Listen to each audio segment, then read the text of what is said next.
Ďábel nosí Pradu z druhé ruky. Tak by se možná dala charakterizovat nová reality soutěž Show z druhé ruky, která se zabývá udržitelností módy. Mladí amatérští designéři v každém ze 7 dílů sestaví oslňující outfity, které nesmí být z nového oblečení. Jaká móda je udržitelná a jak se kreativně obléct? I to budou témata nové epizody podcastu Kafky. Moje jméno je Jana Peroutková a budu vás touto epizodou provázet.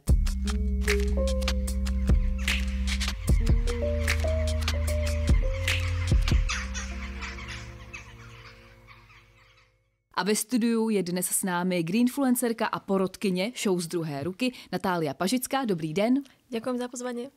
A také Ondřej Šálek, který pořad režíroval. Dobrý den i vám. Dobrý den. Než se vrhneme na ta naše témata, tak vždycky na úvod ve zkratce musíme představit naše hosty. Začneme u dámy. Natália, vy jste ekologická aktivistka, influencerka, studovala jste módu a branding na Amsterdam Fashion Institute, kde jste se 4 roky zabývala udržitelností v módním průmyslu. Kde začal tenhle váš příběh? V modelingu? Áno, presne ako hovoríte. Ja mám pocit, že tento príbeh minimálne na slovenskej scéne som už povedala tak 357 krát, ale sme v Čechách, takže ja ho poviem znova. Ja som sa dlho venovala modelingu a ocitla som sa raz v jednej čínskej fabrike počas toho, ako som 2 mesiace pracovala v Guangzhou v Číne, kde som práve videla, v akých rôznych podmienkach sa to oblečenie naše vyrába. A to bola taká tá prvá facka, s ktorou som potom pokračovala ďalej a tým, že som sa móde venovala práve z tej druhej stránky, robila som teda modeling, pracovala som dokonca ako stylistka, mala som vlastný módny blog a potom to som sa rozhodla, že to asi nie je úplne v poriadku a následne som sa venovala práve tej udržateľnosti a teda environmentálnej a sociálnej zodpovednosti na škole v Amsterdame. A s tím modelingem, s tím jste úplně sekla? Postupne, hej. Ja som si najprv, to strašne dlhý príbeh, ale ja som si na začiatku myslela, že on sa to týka len tých akože takých vietnamských a čínskych nejakých malých značiek, ktoré nájdeme napríklad na Slovensku alebo v Čechách. A potom som zistila, že aj tie značky, ktoré ja vlastne podporujem a v ktorých ja nakupujem, takže celé je to vlastne z toho istého zdroja pochádza, z takých rôznych podmienok.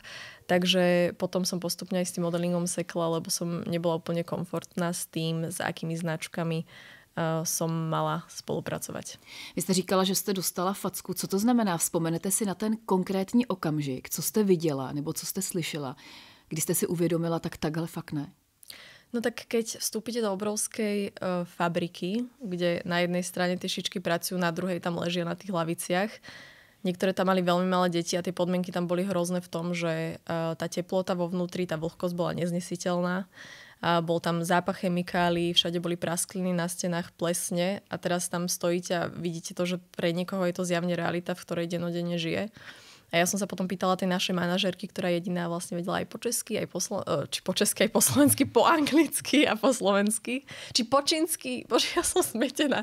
Po čínsky a po anglicky, či nám všetko vlastne prekladala.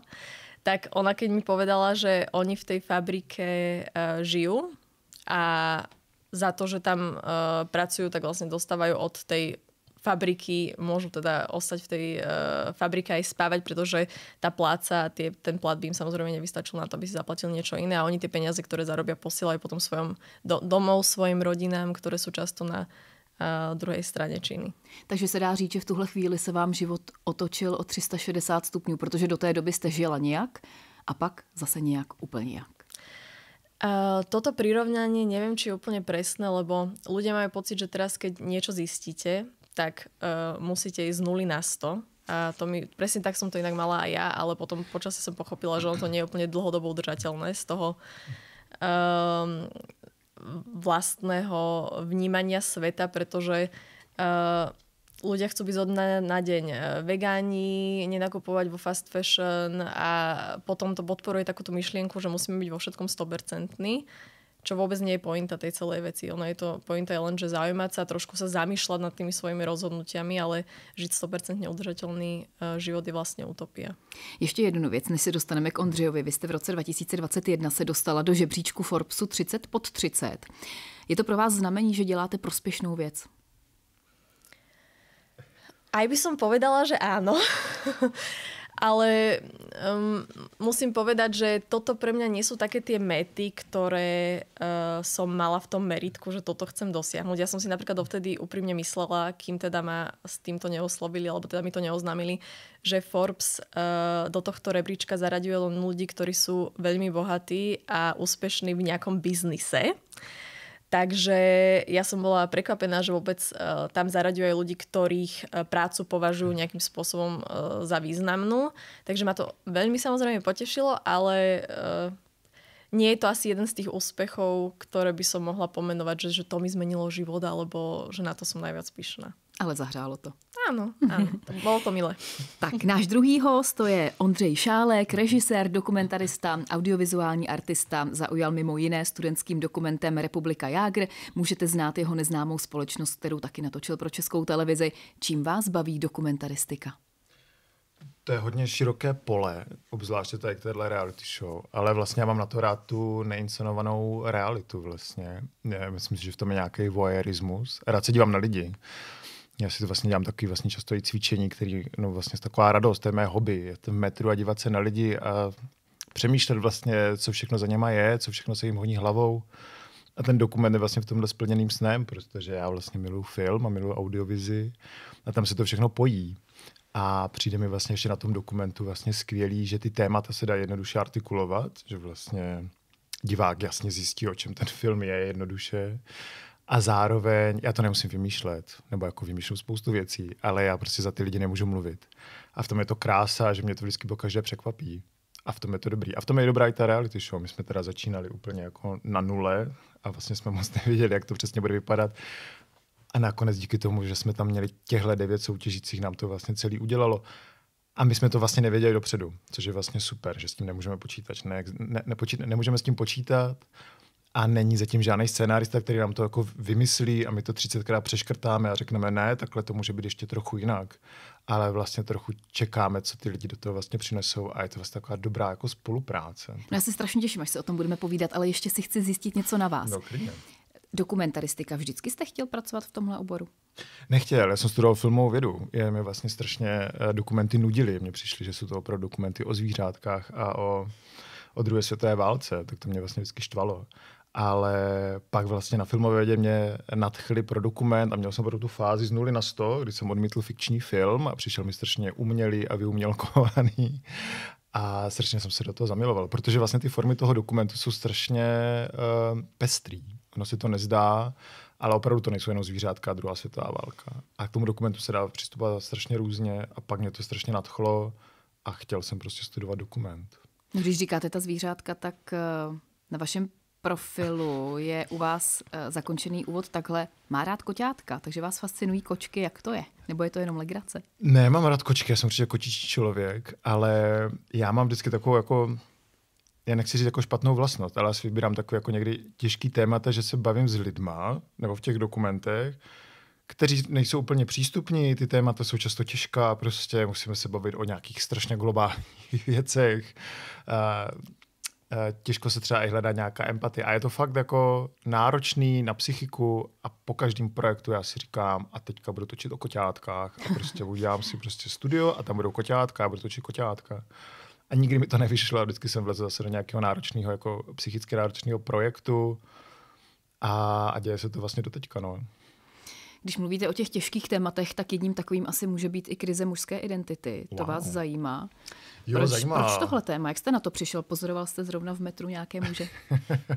Já jsem tím začal. Můj úplně první dokument byl o pick-uperech. To jsou taková, vlastně v České televizi vznikl dokonce seriál 10 let po mém filmu. Vznikl seriál Pick-upeři a jsou to profesionální baliči žen.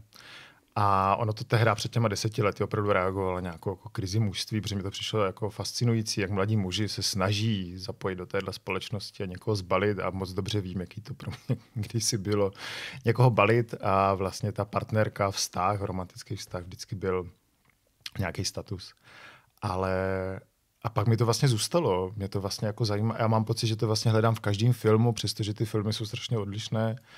Ale zjistil jsem, že ve svých dokumentech strašně vyprávím o chlapích, kteří jsou vlastně v nějakým zlomovým bodu nebo si něčím jako vážným prošli.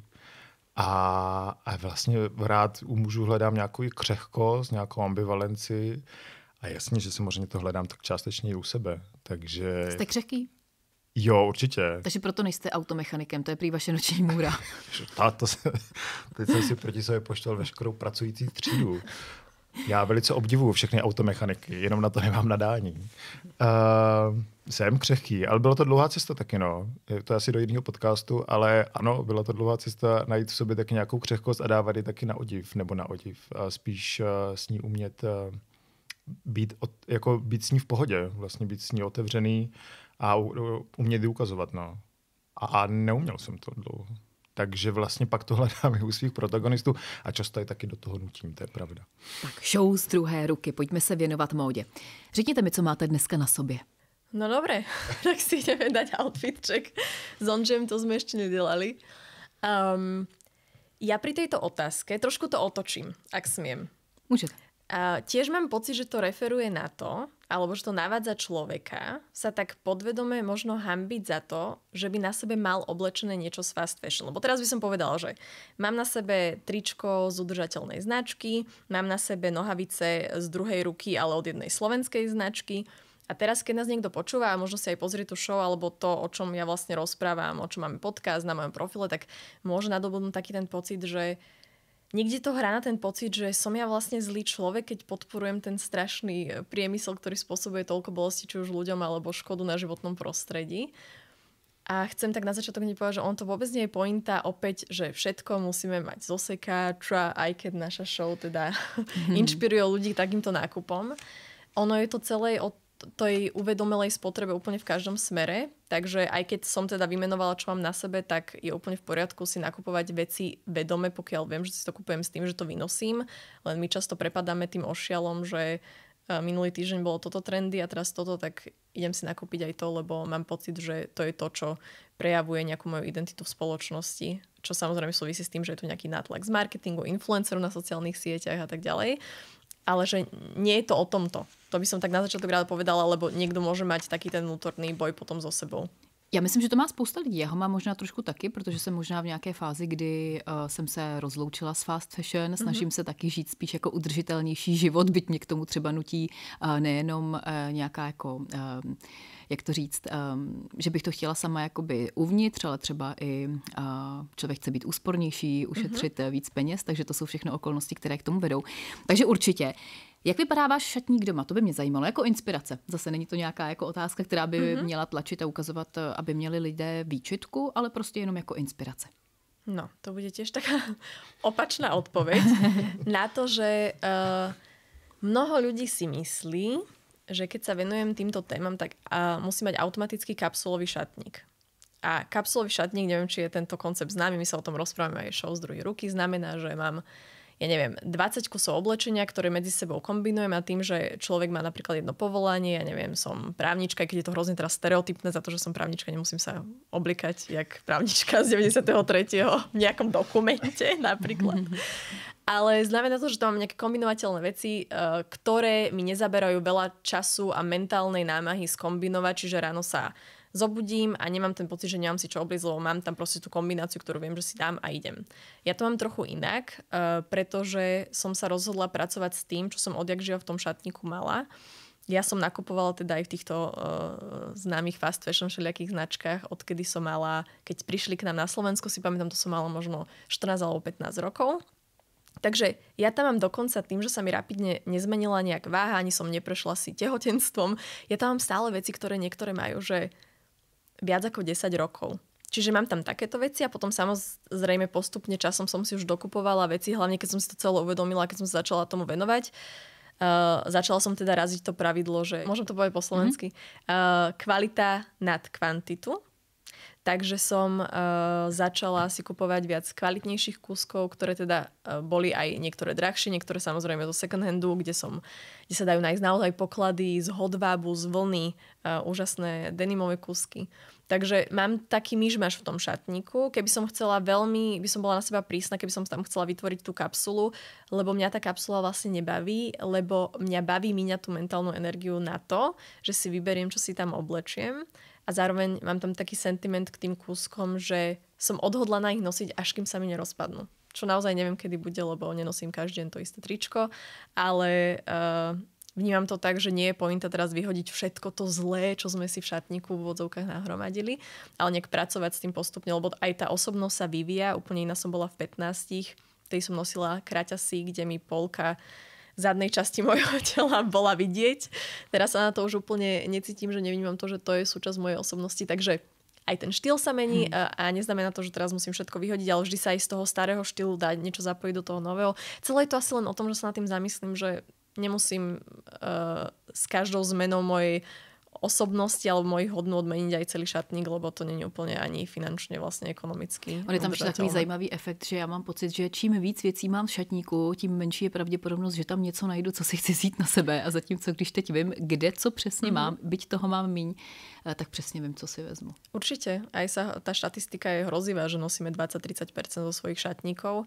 A to je presne to, že tým, že tam máme ten neporiadok a veľmi veľa ľudí si tam nevie nájsť ten zmysel, preto tie kapsulové šatníky pre niekoho sú úplná odpoveď a ten šatník vie existovať spolu s tým človekom úplne efektívne. Veľa mojich ľudí v okolí to tak má a je to skvelé.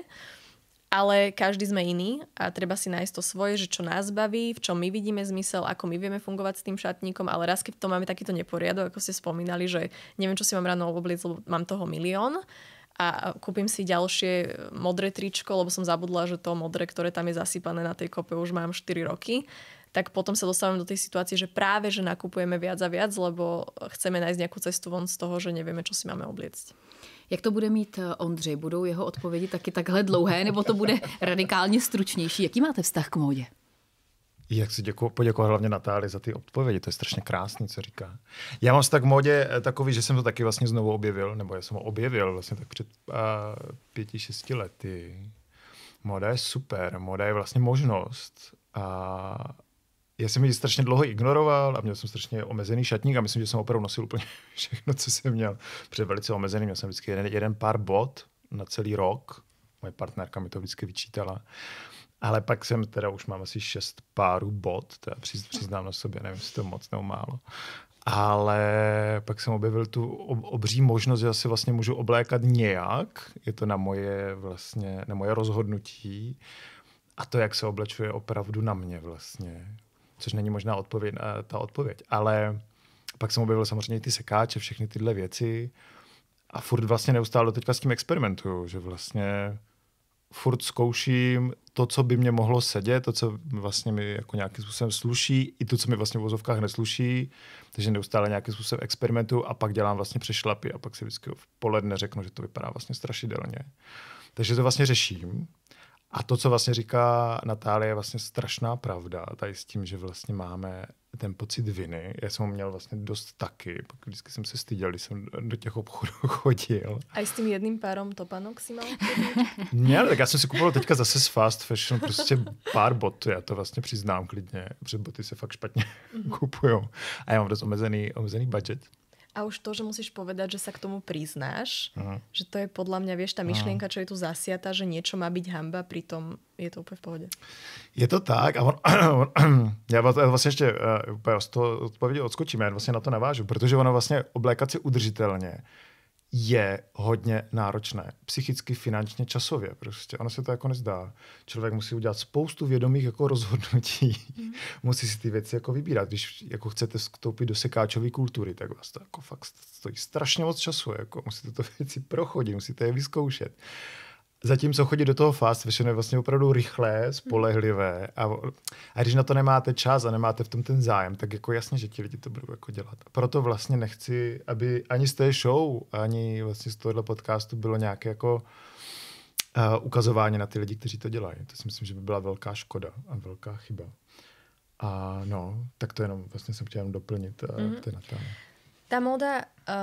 Aj z tohto vidieť, že ľudia začínajú mať tie výčitky pri tejto téme, lebo na tom vidieť, ako veľmi sa to dotýka našej osobnosti, ako veľmi nám to pomáha prejaviť tú svoju osobnosť, ako veľmi to zapadá do toho nášho každodenného sveta, lebo keď si čítam, ja neviem, články, vieš, na rôzne ďalšie témy, ako je ekonomika alebo nejaké globálne to a to a to, tak to je také, že zoberiem si tú informáciu, fungujem s ňou nejakým spôsobom ďalej, ale nech to nezosobňujem na mňa, samu seba, aj keď som súčasťou tej spoločnosti, súčasťou toho problému nejakého väčšieho, globálnejšieho. Ale nie je to také osobné, ako tá móda. Že aj na tomto krásne vidieť, že ako veľmi nám to pomáha vlastne prejaviť samých seba. A tým som chcela nadviazať na to, že ono sa to môže zdať naprvu zložité, ako si Ondrej povedal, že žiť nejak udržateľne a nejak vedome v rámci tej módy. Ale ja si zároveň nemyslím, že ono je to také ťažké, že ono to chce to vedomé rozhodnutie nejakým spôsobom začať, ale keď ľudia začnú hovoriť, že ono je to náročné alebo drahé, tak sa tak pýtam, že čo je drahé na tom nosiť to, čo mám a po druhé nakupovať veci, ktoré potrebujem. Že to je hlavne ten princíp, že ten zdroj samozrejme je až druhorady, ale my keď budeme nakupovať, ako momentálne nakupujeme len tak nezdravo, lebo je to nezdravé, vlastníme toho na desiatky, stovky kusov viac, ako reálne potrebujeme. A teraz to len presunieme na iný zdroj, čo sú napríklad tie second handy, tak on to úplne nevyrieši náš problém. Že tam som bola ja na začiatku, že povedala som si, že už nikdy si nič nekúpim z fast fashion asi pred, 8 rokov dozadu. A potom, čo som spravila, je, že som len nabehla do sekáčov a keď bolo všetko za 1 euro 25 korún na konci mesiaca v nemenovanom teda sieti second handov, tak ja som chodila s 2 igelitkami veľkými domov. Lebo som si vlastne odôvodnila, že tak už nenakupujem vo fast fashion, ale teraz za tie isté peniaze, čo som vlastne miniala vo fast fashion, môže mať 150 vecí každý mesiac zo sekáčov. To som fakt chodila s tými igelitkami. Moja mamina už len keď ma videla, že som prišla s tými 2 veľkými plastovými bielými igelitkami, tak si povedala, že bože, zás to budem musieť prať teraz všetko. A tie materiály rôzne. A toto smrdí, toto bude hen také. No, čiže treba sa iba na tým vlastne zamyslieť. Ale chápem, že to zamyslenie, ten prvotný moment, chce to nejaký popud a môže to byť náročné. No podle mě je totiž tam i velká mentální energie a podle mě to chce i vlastně nějakou odvahu ty věci furt jako nosit. Vlastně ona ty trendy věci, podle mě ten tlak je jako obří. Vlastně přijít do toho kolektivu 10 let ve stejném tričku, třeba do školy nebo vlastně do pracovního kolektivu. Ale toto už je vyťahnutý taký extrém. Lebo to tiež neznamená, že musíš chodiť. Vieš, koľkokrát si ma videl, máš pocit, že chodím v tom istom stále oblečenom? Ne, ty ne. Chceš povedať, že smrdím? Ty ne, ale ty módu řešíš. Tak to zase řekni, jako, že prostě tvoji jako mentální kapacitu prostě móda zabírá jako často. Že prostě pro tebe je to opravdu téma jako numero uno. Ale pro běžný lidi je to vlastně jako spotřební věc. A jasně, možná si bavím úplně na to ten samotný problém. Prostě. Potřebujeme se nějak oblíknout, potřebujeme někam zapadnout a potřebujeme, aby nám lidi řekli, že nám to sluší. A nejlépe za každý rok prostě to obměnit, aby jsme pořád měli pocit, že něco nového na nás vlastně je. A to nakupování nám taky něco jako saturuje ve smyslu, cítíme se dobře. Já to taky znám, když jsem v krizi, tak si koupím prostě něco dobrýho ze sekáče. A tohle je i téma show z druhé ruky. O čem je, Ondřej? Jo, super, děkuji za oslý můstek. No ten je za mě je to furt jako trojský kůň. Já se chci bavit o módě, chci se bavit na veřejnou právní televizní o módě. Chci, aby to bylo zábavný. A chci, aby vlastně stejně celou tu stopáž té show z druhé ruky jsme se bavili o té sekáčové módě. A jasně, nemusí být nutně vždycky udržitelná, ale je to nějaká z těch cest. Určitě. A chci, aby to byl vlastně, ta show z druhé ruky je vlastně zábavný pořad. Opravdu je to zábavná show, kdy vlastně můžeme fandit komu chceme. Najdeme si tam svoje koně, ale furt v tom pozadí jsme v těch sekáčích, furt jsme v těch show z druhé ruky, jsme v oblečení z druhé ruky. A nějak to pomáhá vlastně formovat i podle mě divácký vkus, nějak bavíme se o módě a ta udržitelnost je tam neustále jako v pozadí, což mi přijde dobrý. Ale to, co mě na tom pořadu baví úplně ze všeho nejvíc, že to neřve na ty lidi vlastně. Neřve to na ty diváky. A buďte udržitelní, dělejte tohle a tohle, protože jinak se budete opravdu celá planeta zhoří. Ale na prvním místě vlastně sedni si k nám, pobav se prostě, podívej se, co naši soutěžíci dokážou.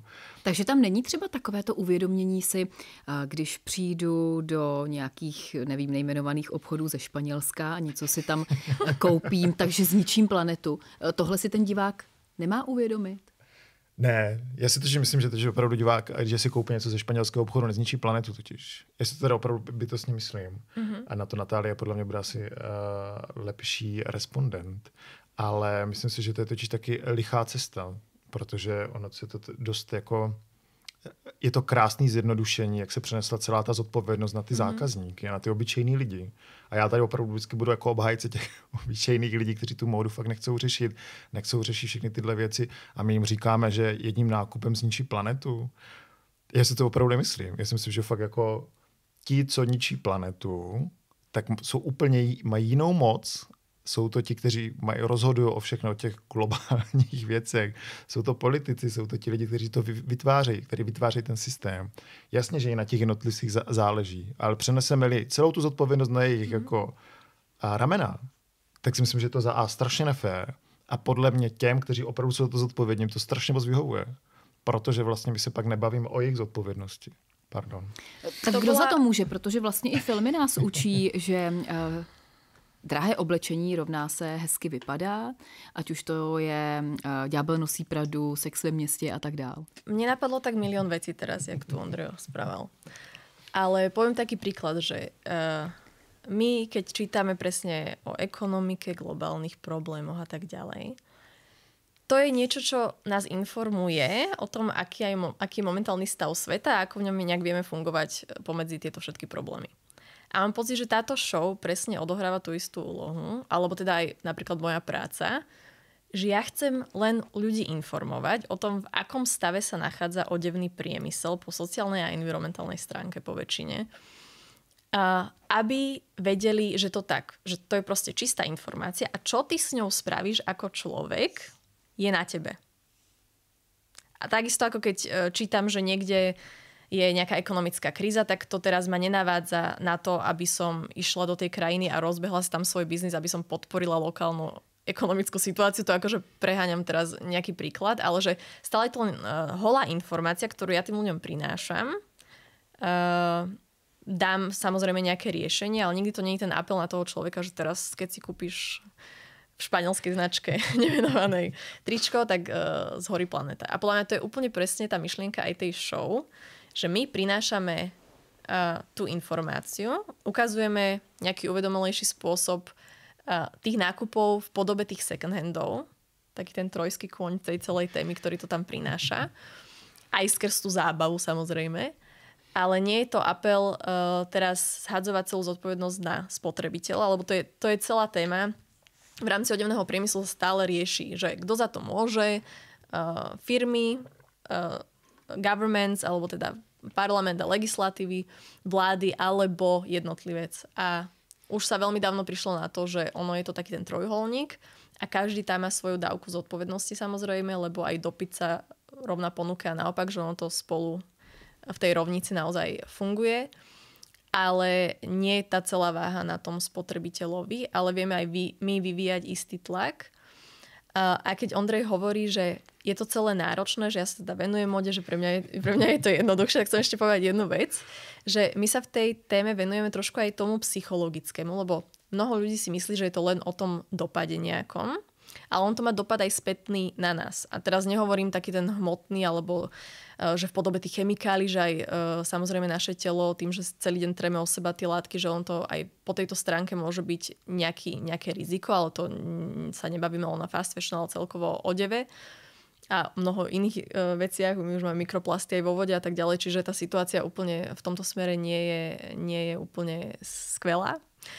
Ale ono je to náročné, aj keď si na tej druhej stránke, že len nakupuješ vo fast fashion, followuješ tie trendy, aby sa cítil ako súčasť spoločnosti, tak aj v tom prípade je to psychicky náročné, lebo ty non-stop cítiš ten vyvíjaný tlak na teba, aby si bol súčasťou toho krúžku, kde ty sa tam točíš v tom kolečku ako taký škrečok a nevieš z neho výjsť von, lebo nevieš prestať konzumovať tie trendy na to, aby si cítil svoju hodnotu, ktorá ťa zaraďuje podľa teba do tej spoločnosti. Takže jedna vec je, že je náročné sa aj zamýšľať nad tým, že ako to robiť udržateľné, ale je veľmi náročné, aj keď sa človek nezvedomuje, aj to často podvedome, byť súčasťou toho kolečka, lebo to kolečko ti stále hovorí, že to, čo máš, nikdy nie je dostatočne dobré a tým pádom ty nie si nikdy dostatočne dobrý.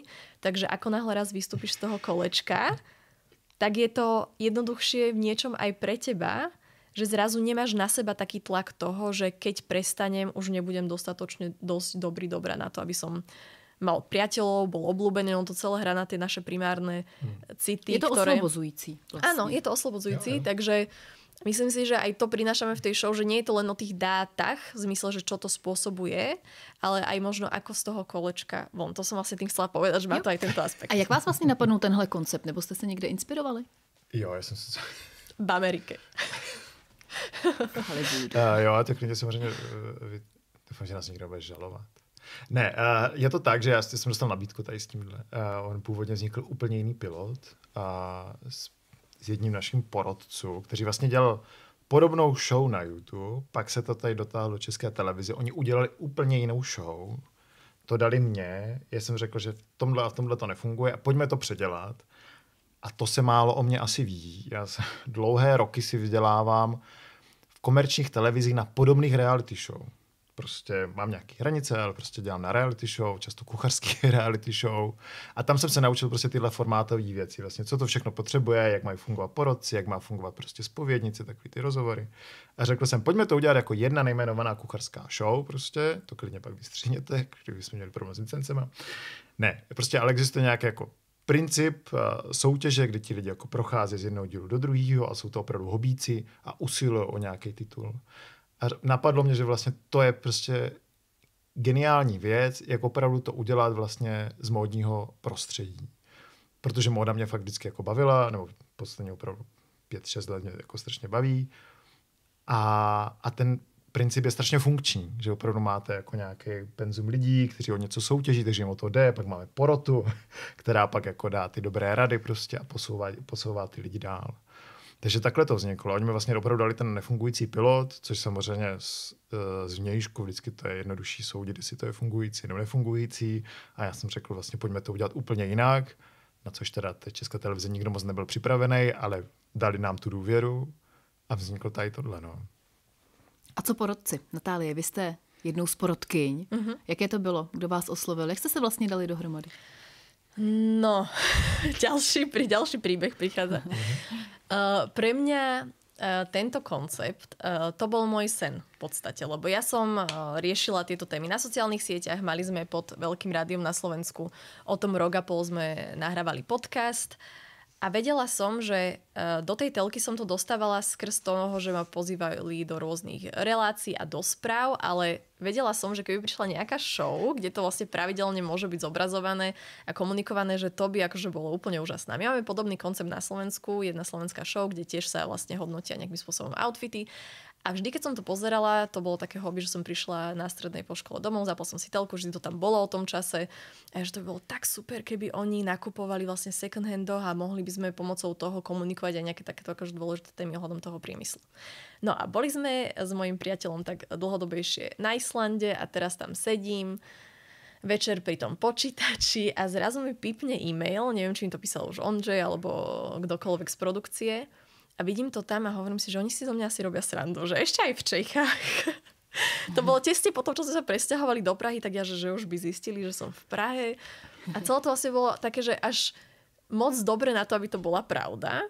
A potom som sa stretla s Ondřejom a on mi teda povedal, že ale to sa točí len pilot a my nevieme, či nám to schvália, tak v mojej hlave, že dobre, tak to či vôbec natočíme ten pilot a či nám to vôbec schvália. No a potom, keď som zistila, že sa to pohlo ďalej a že nám pilot schválili a natáčali sa ďalšie zvyšné diely až do finále, tak akože som z toho nadšená, že takové niečo. Já vás sleduju docela dlouho už na Instagramu a tak jsem si říkala, když jsem chystala tenhle ten díl, že asi vy budete tím katem v té porotě. Nebo ne? Jste nejpřísnější?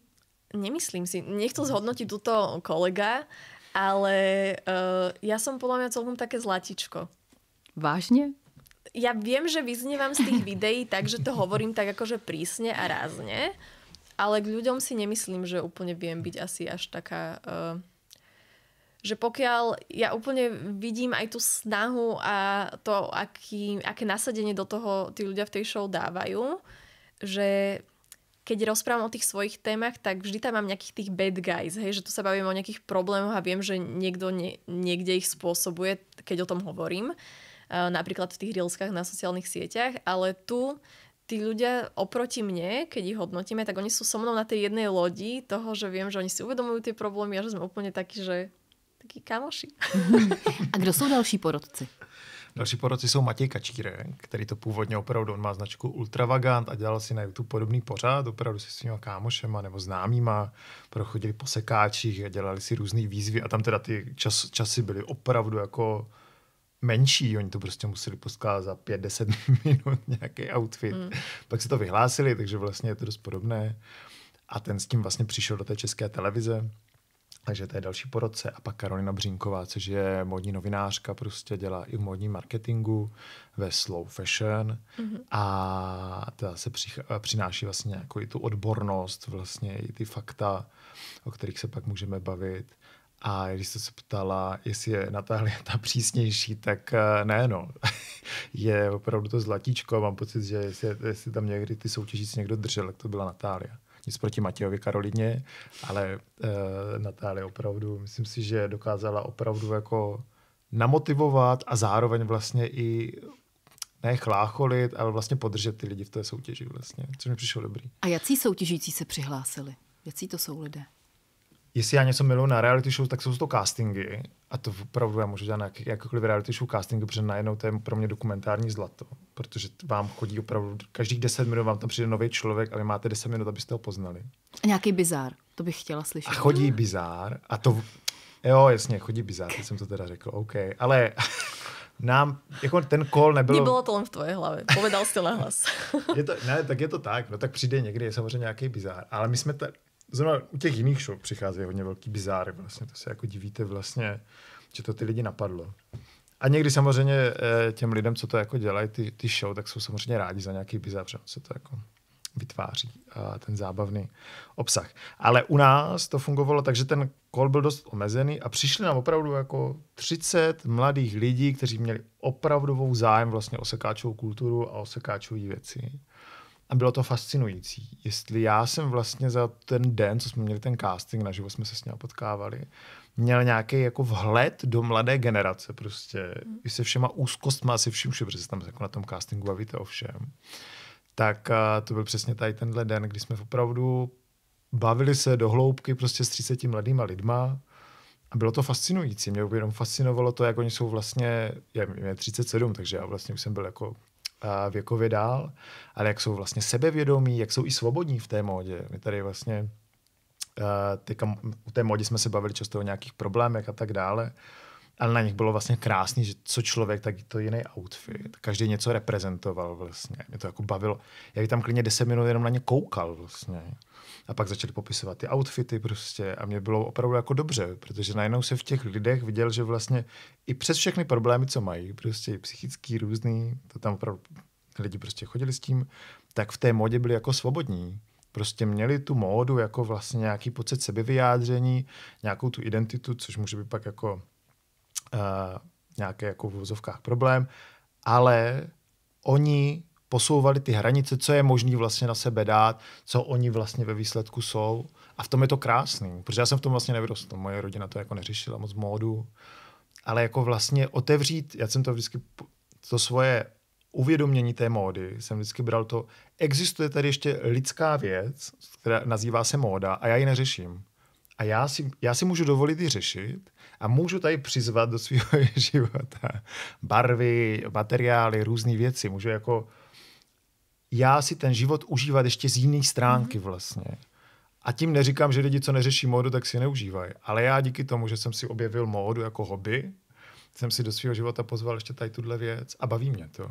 To znamená, že vlastně od začátku jsem věděl, že ti lidi, co nám tam chodí, jsou přesně ti, co potřebujeme. Protože opravdu už jenom jak přišli, opravdu se posadili, nemusí říct ani slovo, tak tam patřili. Protože v té modě byli totálně svobodní, totálně otevření a už jenom v té moment mě zajímali vlastně, co jsou. Kdo vám, Natálie, utkvěl v hlavě?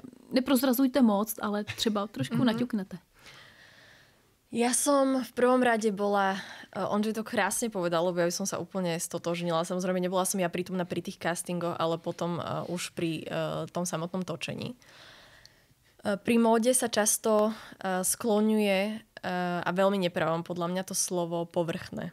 A tým, že som ja študovala, tak viem, ako veľmi to sleduje proste socioekonomické trendy a tak ďalej. Ono to je o mnoho menej povrchné, keď sa tomu človek viac venuje, lebo ono to vlastne vyjadruje to, v akom štádiu sa spoločnosť momentálne nachádza po všetkých možných stránkach. A títo ľudia, všetci, neviem vymenovať, ani vlastne nemôžem menovať, uvidíte v samotnej show. Nebol tam jeden človek. Mňa šokovalo to spektrum tých ľudí, pretože, ako sa hovorí, že moda teda, že môže byť teoreticky povrchná pre niekoho, tak je to podľa mňa presne pre ľudí, ktorí sa jej až tak nerozumejú.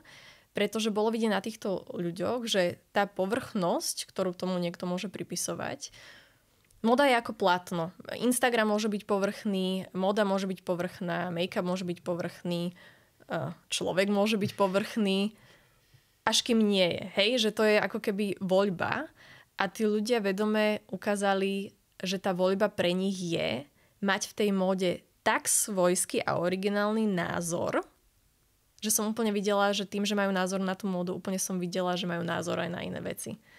A tá móda je jedno to spektrum, cez ktoré ten názor vyjadrujú. Čiže pri nich zrazu tá povrchnosť sa podľa mňa aj v nejakých skeptikoch voči tomuto, čo práve hovorím, stratí, pretože sú veľmi svojskí. Tí ľudia to naozaj vedia prejaviť aj skrz to, akým spôsobom sa obliekajú. No a o co se vlastně hraje? Co je výhra na konci? A můžu ještě navázat na ano. to. Mně na to vlastně přijde ještě super. Jakmile jsme si začali obklopovat těma našima soutěžícíma, vlastně porotové, jsem to začal vlastně strašně moc, začal jsem hodnotit outfity na ulici, protože mě se říkal, jak to vlastně tu show poskládat.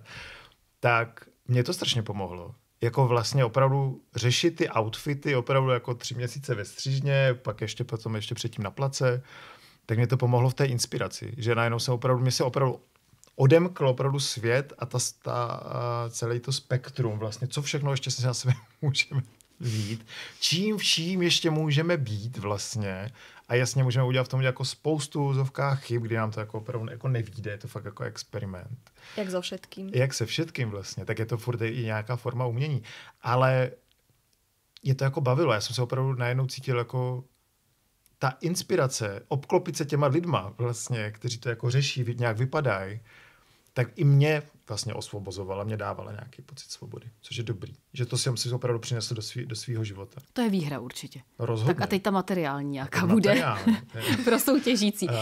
Výlet do továrny v Číně to asi nebude, předpokládám. To si počkejte na 5. sezónu samozřejmě. Ale ne, máme dokonce 3 výhry. Aha. Jedna je teda totálně materiální, takže 25 000 korun dostanou. A ti, co teda posloucháte tento podcast, tak předbíháme při první 3 díly, to neví ani naši soutěžící. Ale je to 25 000 korun, pak je to stáž u našeho kostýmního výtvarníka ve Stardance. A pak ještě možnost kolaborace se značkou Ultravagant, což je značka Matěje Kačírka, což je upcycle značka Matěje Kačírka. A pak samozřejmě ta nejdůležitější, oni se stanou vítězi show z druhé ruky. A já tady chci opravdu to tady zdůraznit, jestli ta soutěž bude úspěšná, jestli ta show bude úspěšná, tak oni jsou vítězi první řady. Nikdo si už nepamatuje vítězi 2. až 10. řady, ale všichni si pamatují vítěze první řady. To je pravda. Takže to jim strašně přeju. Teď si s náma trošku počasí zahrávalo, z tropů jsme skočili rovnou do zimy. Jste na to ready? Máte šatník připravený? Já se strašně omlouvám. Já jsem to začal řešit nějak v dubnu. Na jaře. Ne, fakt. Protože jsem měl nějakou tendenci vlastně obměnit svůj podzimní šatník v dubnu nebo v březnu a stalo se to. A nevynosil jsem to vlastně, jako vlastně jsem to neměl skoro ani jenom na sobě a strašně se těším na podzim. Ale ano, jasně, teďka zase promluvím můj stud, ale ten svůj kabát jsem opravdu dal panu bezdomovci, který přišel až ke mně do bytu, zaťukal. Zeptal se mě, jestli nemám kabát a můj 5letý kabát, já jsem řekl, OK, teď je přesně osud ke mně promluvil, já mu musím dát svůj kabát, prostě já se ho musím zbavit. A v ten moment jsem opravdu v březnu začal řešit, jaký nový kabát si mám koupit. To znamená, že opravdu osud ke mně promluvil a já jsem proměnil kabát. A vy, Natálie? Wow, neviem, či prekonám tento príbeh, to sa asi nedá úplne. Áno, som pripravená, ja milujem vrstvenie. Podľa mňa tam sa dá s tým o mnoho viac vyhrať, ako keď máte 37 stupňov a ste radi, že ste radi a najradšej by ste boli holí. Takže ja sa na túto sezónu veľmi teším a taká rada, alebo presne keď on spomínal, že si teda kupoval ten kabát, keď sa samých seba spýtame, že či si to oblečíme viac ako 30 krát. Mne táto otázka veľmi pomáha, lebo nikdy to pri tých 30, keď si kupujem s týmto vedomím, ten kúsok neskončí. Takže ja mám tiež kabáty, ktoré mám už veľmi dlho, mám niektoré zo sekáča, ktoré pochádzajú ešte zo 70. rokov a keď prežili doteraz, tak verím, že ešte vydržia viac ako 30 nosení. Tak to je dneska všechno. Já moc děkuju oběma hostům podcastu Kavky, že si na nás udělali čas a probrali s námi show z druhé ruky, kterou můžete sledovat od druhé poloviny října v iVysílání. Děkuju vám, nashledanou. Děkujeme. Děkujeme. Podcast Kafky pak můžete poslouchat na webu České televize, na Spotify, Apple Podcast nebo na YouTube. Těším se na vás u dalšího dílu. Naslyšenou.